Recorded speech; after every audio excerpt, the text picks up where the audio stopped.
Olá, meus amados, graça e paz a todos, sejam muito bem-vindos para mais uma aula. Eu me chamo Emerson Ferreira, sou coordenador pedagógico do INTEPRE, que é o Instituto Teológico de Ensino e Pesquisa da Religião. Queridos, dando prosseguimento à nossa matéria de Introdução ao Antigo Testamento Bíblico, nesta oportunidade vamos trabalhar especificamente o segundo livro do profeta Samuel. Na aula anterior, nós havíamos abordado a respeito do primeiro livro do profeta Samuel, todo o contexto histórico, as aplicações bíblicas e teológicas contidas nesse vasto celeiro de conhecimento e de lições práticas para a nossa vida. No livro de 2 Samuel não é diferente, né?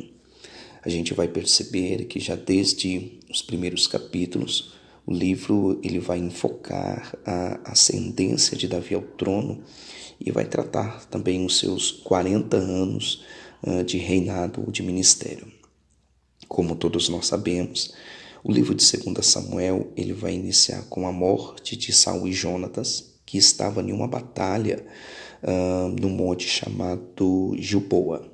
Então, Davi ele é ungido rei sobre Judá, apenas sua própria tribo. É importante ressaltar que neste momento as tribos ainda estavam divididas em 12 territórios distintos e que Saul, a princípio, é o primeiro rei a reinar em todo o Israel unido. E Davi, quando inicia seu ministério, ele percebe uma certa resistência entre aqueles que a Bíblia denomina de casa de Saul. Então, a princípio, o reinado de Davi, ele não é no todo o Israel unido, isto é, nas 12 confederações de tribo. A princípio, Davi ele tem um reinado localizado geograficamente no espaço e no território de Judá por conta da resistência da casa de Saul, e a gente vai entender esses pormenores nos primeiros capítulos, né? A gente vai perceber que há uma disputa de poder entre a casa de Saul, que neste momento está sendo representada por Isbosete. Isbosete era o filho de Saul, que estava em maquinação junto com Abner, que era o comandante-chefe dos exércitos de Davi. Embora essa rebelião tenha sido sufocada, esse relato sumário descreve os 7 anos e meio anteriores à unificação do reino por Davi. Quando nós lemos no livro de 2 Samuel, no capítulo 3, a gente vai entender um pouquinho desse conflito interno entre o chamada casa de Davi e casa de Saul. O texto vai dizer: "E houve uma longa guerra entre a casa de Saul e a casa de Davi. Porém, Davi ia se fortalecendo, mas os da casa de Saul iam se enfraquecendo." Davi ele unifica tanto a vida religiosa quanto a vida política da nação a partir do momento que ele tem o desejo no seu coração de trazer a arca do testemunho. Ele faz isso quando traz da casa de Abinadab, onde a arca havia estado desde que fora recuperado das mãos dos filisteus. Então, Davi ele retoma, ou melhor, ele derrota com sucesso os inimigos de Israel. Inicia-se um período de instabilidade e um período também de considerável prosperidade. Tristemente, porém, a sua vulnerabilidade e fraqueza o leva ao pecado com Batseba e, consequentemente, o assassinato de Urias, que era o esposo desta. Amados, o que a gente precisa entender é que, apesar do arrependimento de Davi, depois de confrontado ou passar a ser confrontado pelo profeta Natã, as consequências da sua ação, elas são declaradas com todas as letras. No capítulo 12, verso 10, o escritor vai dizer assim: "Agora, pois, não se apartará a espada jamais da tua casa." Absalão, que era então filho de Davi, depois de uma longa separação de seu pai, ele vai instigar uma rebelião contra o rei, a saber, Davi. E Davi, então, ele se vê na necessidade de fugir de Jerusalém. A rebelião termina quando Absalão fica pendurado numa árvore pelos cabelos e é morto por Joabe. O livro vai terminar com 2 belos poemas, uma lista dos valentes de Davi e com o pecado de Davi em fazer o censo dos homens de guerra de Israel. Davi mais uma vez se arrepende, ele compra o que nós chamamos de Eira de Araúna, né? Que é o terreno onde futuramente será erigido o templo chamado Templo de Salomão. Salomão, filho de Davi, será o responsável por erigir esse templo. Ele então compra a Eira de Araúna, oferece oferendas ao Senhor no altar que ele constrói. Queridos, essa é uma visão muito breve, panorâmica do livro de 2 Samuel, que tem como tema, basicamente, o reinado de Davi, os 40 anos do reinado de Davi, e ele vai deixar evidente, o autor, o estabelecimento da aliança davídica por Deus, né? Davi, ao ser coroado como rei, ele, em hipótese alguma, em momento algum, ele usurpou o trono. Antes, ele preferiu sofrer a ser considerado um usurpador.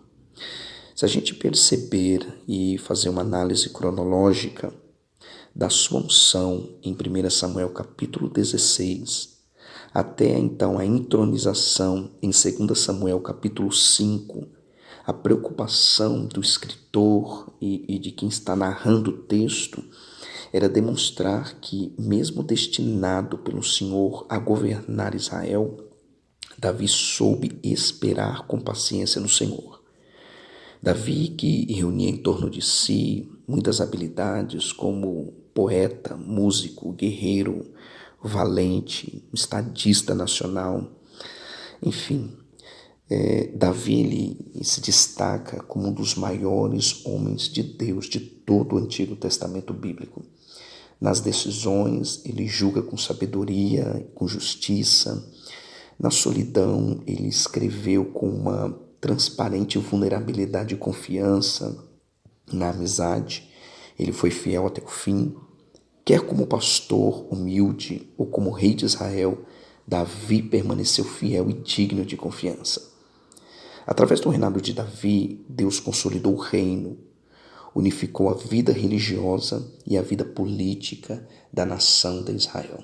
Davi dá continuidade à obra iniciada pelo então juiz e profeta Samuel, de unificação, de uma liderança centralizada, de um homem temente a Deus.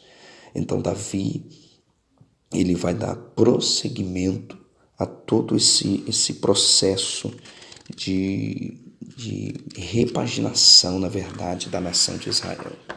Davi, ele recupera o prestígio. Davi, ele adquire, através do seu reinado, respeito entre as nações que o cercavam, notoriedade. Davi atrai para Jerusalém a presença de Deus. Davi, em meio aos percalços da vida, ensina-nos uma grande lição, que é a lição do arrependimento, mas também fica algumas lições explícitas, como o pecado que é perdoado, mas as consequências que precisam serem postas em ação. O pecado, ele recebe o seu perdão mediante o arrependimento sincero. Todavia, na vida deste monarca, que é conhecido como homem segundo o coração de Deus, a gente vai entender que Deus retira de nós as chamadas punições do pecado, né? As consequências, o pecado, a prática do pecado, ela é removida através do arrependimento, né? mas as consequências do pecado, elas vão perpetuar, porque isso não é uma consequência natural e dificilmente a gente vai conseguir escapar das terríveis consequências do pecado. Pecado confessado, um coração arrependido, ele alcança perdão, mas nunca confunda perdão com a inexistência das consequências. Todo pecado vai trazer consequências sobre a nossa vida. A vida de Davi nos faz refletir sobre essa questão. É bem verdade que na narrativa bíblica se percebe que Davi, ele pecou muito mais do que Saul. É bem verdade que Davi, ele teve mais oportunidades do que Saul. A grande pergunta que fica é: seria Davi mais amado do que Saul? Eu, particularmente, conhecendo a descrição e a narrativa do Deus de Israel, eu respondo com um altissonante não. Deus amava a Saul tanto quanto amava Davi. Deus escolheu a Saul tanto quanto escolheu Davi. Todavia, Davi tinha um diferencial. Davi tinha um coração quebrantado. Logo que ele é impelido pelo profeta a respeito do seu pecado, há um arrependimento profundo e sincero e Deus restaura ali a sua vida e a sua graça. O diferencial entre Davi e Saul é que Davi tinha um coração quebrantado, enquanto que Saul, após reconhecer e entender que Deus confrontava o seu pecado, endureceu seu coração e passou a ter ódio de Davi a ponto de buscar a morte. Queridos, só para nós terminarmos, se nós formos resumir o livro de 2 Samuel, podemos dividi-lo em 3 partes distintas. Na primeira parte, a gente pode trabalhar os triunfos de Davi. Os triunfos de Davi, eles se basearam em 3 áreas distintas, poderíamos citá-los. Primeiramente, os primeiros capítulos vai narrar os chamados triunfos políticos de Davi. Quando Davi se estabelece sobre Hebrom, e a partir do capítulo de número 5, ele também passa a se estabelecer em todo Jerusalém. Todos nós sabemos que apenas 3 reis reinaram em todo Israel unido, a saber, os primeiros 3 reis de Israel, que foram Saul, Davi e Salomão, seu filho. Todos os demais reis reinaram em um Israel dividido em 12 tribos distintas, e daí surgem as nomenclaturas reis de Judá e reis de Israel, que nós iremos tratar um pouco mais à frente. Nós também poderíamos colocar como os triunfos de Davi os triunfos espirituais. Quando Davi decide trazer a Arca da Aliança, é sem sombra de dúvida um feito significativo. Não é apenas o deslocamento de um objeto de uma cidade para outra. O que nós percebemos aqui é que Davi tem desejo de reinar com a presença de Deus. E no capítulo 7 vai mostrar que Davi faz uma aliança linda com Deus e Deus vem sobre a vida de Davi fazendo-lhe promessas que perpetuarão toda a sua descendência. Por fim, os triunfos de Davi também no campo militar. Davi foi um homem muito entregue às guerras e às batalhas. Nós podemos perceber isso do capítulo 8 ao capítulo número 10, quando ele triunfa sobre os seus inimigos no capítulo 8. A gente vai perceber a justiça imperando no seu governo. E, por fim, lá no capítulo 10, nós vamos ver Davi triunfando sobre Amon e sobre a Síria. Todavia, a partir do capítulo número 11, entra a segunda parte do livro de Samuel. Primeira parte, os triunfos de Davi. Na segunda parte, as transgressões deste monarca. É no capítulo de número 11 que a gente vai ter a triste narrativa do pecado de adultério de Davi, consequentemente, o seu pecado de assassinato. Vai mostrar nesse ambiente negro, escuro de ódio e de morte, a lealdade de Urias a Davi, o seu senhor. Enfim, a partir do capítulo de número 11, estabelece-se um novo parâmetro e um novo modus vivendi na vida de Davi. a partir do capítulo de número 12, já no capítulo subsequente, a gente vai perceber os problemas de Davi. Os problemas de Davi, ele vai afetar de forma significativa a sua casa, o seu reino e, consequentemente, a sua vida espiritual. Capítulo de número 12, de número 13, a gente vai perceber todo as consequências terríveis do pecado de Davi, começando dentro de casa, após a profecia do profeta Natã. Capítulo 12 ainda, a gente vai perceber que o filho com Batseba, ele vem a falecer. A gente vai perceber que há um pecado de incesto na casa de Davi, no capítulo de número 3. A gente vai perceber pecados de assassinato, onde Absalão mata o seu irmão Amon, ainda no capítulo número 13. Portanto, os problemas que começam a aparecer, a surgir depois do pecado de Davi são coisas terríveis.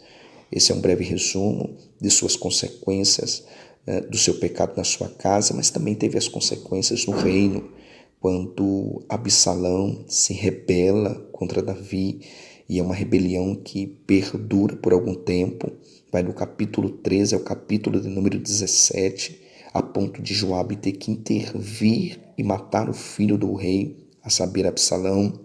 Enfim, a vida de Davi, ela vai terminar de uma forma, a narrativa do livro de 2 Samuel vai nos descrever de uma forma não tão apreciável como ela começa, né? Davi, assim como Saul, tem seus triunfos, mas também apresenta fragilidades significativas. Os princípios bíblicos e teológicos para a nossa vida prática do livro de 2 Samuel é tomarmos um cuidado. Percebe-se que Davi, ele vence muitos exércitos. Davi, ele vai colocar por terra muitos inimigos externos. Davi é um guerreiro, é um homem também conhecido como um grande derramador de sangue. O próprio Deus chega a dizer isso a ele. Mas Davi vence tudo que está de fora, mas Davi não consegue vencer o que está dentro. Davi vence homens, Davi põe por terra inúmeros guerreiros das mais variadas nações, hábeis na arte da guerra, mas Davi não consegue vencer a guerra do seu coração, a guerra interna. Davi soube triunfar diante de um exército inimigo, mas Davi não soube manter-se em pé diante de uma tentação, a saber, Batseba banhando-se muito próximo ali a seu palácio. Queridos, a queda de Davi também nos faz refletir sobre a maneira como nós administramos o nosso tempo livre. Percebe que quando Davi ele cai, ele peca com Batseba, há um período de significativa paz e de descanso para o rei. O que a gente vai perceber é que o rei não havia saído costumeiramente para as batalhas como fazia, certamente por conta do exército preparado e de grandes vitórias que Deus já havia dado. Então Davi, ele tem um tempo livre, e é nesse tempo livre, andando pela varanda do palácio, ele depara-se com uma guerra que ele, infelizmente, não poderá vencer. A sensualidade, o corpo daquela donzela, infelizmente, se torna muito mais forte do que um exército armado até os dentes para detê-lo. Davi vence tudo que está lá fora, mas não consegue vencer o que está dentro. Muitas das vezes as coisas que estão dentro dos nossos corações, elas são muito mais terríveis e trará consequências muito mais danosas do que as nossas guerras exteriores. Policie, vigie as suas guerras internas, supere-as na oração, na dependência de Deus. Como diz as Escrituras, submetei-vos, pois, a Deus, resisti ao diabo e ele fugirá de vós. Essa é uma lição bíblica, prática, que faz nos refletirmos sobre a necessidade de sermos constantes na obra do Senhor nosso Deus. Queridos, a partir de então, a gente vai perceber que toda a vida do monarca muda de uma forma intensa, profunda e que vai trazer consequências terríveis à sua vida e ao seu ministério. O livro de 2 Samuel encerra-se no capítulo de número 24 com alguns comentários a respeito do reinado de Davi, do êxito de Davi sobre todo o Israel. Queridos, Deus abençoe a todos, fique com essa reflexão. Essa é uma aula que nos faz entender e que e desperta em nós o desejo de estarmos sempre vigilantes para que nós possamos preservar o maior legado que Deus nos entregou, que foi a tua presença. Deus abençoe a todos, eu espero vocês na próxima aula e não se esqueçam, INTEPRE é o Instituto Teológico de Ensino e Pesquisa da Religião, comunicando excelência à sua vocação.